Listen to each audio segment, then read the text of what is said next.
हरे कृष्ण। हमने देखा किस प्रकार से जो भीम ने मेनली भगवान कृष्ण की कृपा से जरासंध को मार दिया और जरासंध को 2 भागों में विभंगित करके फिर सारे राजाओं को बंदीवास से निकाल करके सारे राजाओं को कह करके कि you will have to submit to Yudhishthir Maharaj supremacy. Jayadrath के बेटे को भी जयद्रथ को कह करके कि यू विल ऑल्सो, जरासंध के बेटे को कह करके you will also have to follow Yudhishthir Maharaj supremacy. Krishna, Arjun और भीम ये जरासंध के खास रथ में वापस आ गए। जरासंध को मारा है ये सुन करके भीम की और पांडवों की ख्याति और बढ़ गई।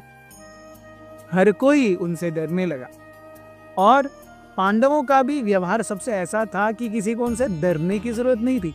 It is not that you have to be fearful, you had to be fearful only if you were doing something wrong. If you are doing everything right there was no need to be fearful.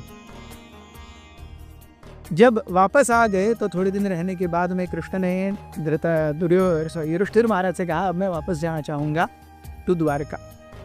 Yudhishthir Maharaj reluctantly give permission कि थोड़ी देर में we will actually finalise the date of Rajasuya. Krishna ने कहा उससे पहले आपको हर जगह जा करके बाकी राजाओं को भी तो देखना पड़ेगा, सारी पृथ्वी के राजा आपके अधीन होनी चाहिए तभी तो राजसूय होगा।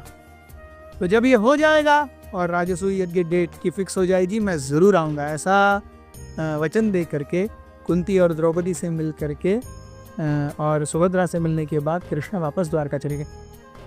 इस बीच में मयदानव ने उन्हें जो अक्षय तुनीर और रथ वगैरह दिया था वो देख करके एक दिन अर्जुन युधिष्ठिर महाराज से कहने लगे कि महाराज राजसूय करना ही है तो अब मेरे पास रथ है, मेरे पास गांडीव है, अक्षय तुनीर हैं, मैं इनका उपयोग करना चाहूँगा आपकी सेवा में।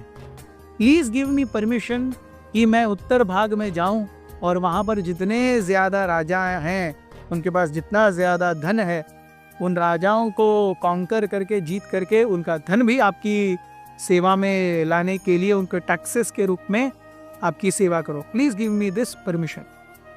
युधिष्ठिर महाराज ने कहा निश्चित रूप से आप जा सकते हो। ब्राह्मणों के द्वारा सही मुहूर्त पर ब्राह्मणों के आशीर्वाद में युधिष्ठिर महाराज ने अर्जुन को बहुत बड़ी सेना के साथ में विदा किया। इसी के साथ में वृकोदर भीम भी कहने लगे मैं भी जाऊंगा, मैं पूर्व की तरफ जाऊंगा और वहां पर जा करके सारे राजाओं को कॉन्कर करूंगा और वहां से टैक्सेस लेके आऊंगा राजसूय यज्ञ के लिए। युधिष्ठिर महाराज ने शुभ मुहूर्त देख करके उन्हें भी भेज दिया। Nakul went south and Sahadev went west. इस तरीके से इंद्रप्रस्थ से चारों भाई चारों अलग अलग दिशाओं में चले गए और चारों अलग अलग दिशाओं में हर जगह पर अपना जो भी कार्य है संपन्न करके आने लगे। युधिष्ठिर महाराज को इस सबसे बहुत कुछ ज्यादा लेना देना नहीं था। ही वॉज एक्साइटेड कि राजसूय होगा तो कृष्ण को अग्र पूजा का मान मिलेगा। यही उनके, जैसे हम देखते हैं बच्चे पार्टी में जाते हैं तो बड़े बड़े लोगों की पार्टियां होती हैं, यस, IAS ऑफिसर की, IPS ऑफिसर्स की। इन बच्चे को क्या है, अच्छा खाना मिलेगा, आइसक्रीम मिलेगा, स्टार्टर्स मिलेगा, इसके लिए बच्चा पार्टी में जाना चाहता है। उसको वो हाई लेवल मीटिंग से कुछ लेना देना नहीं है। उसी प्रकार युधिष्ठिर महाराज भगवान की भक्ति में एक बालक की तरह हैं।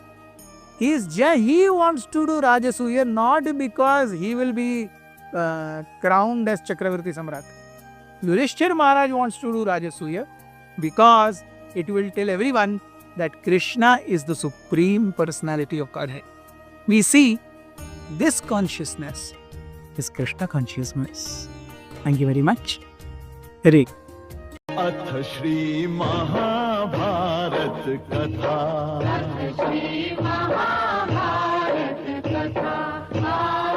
महाभारत कथा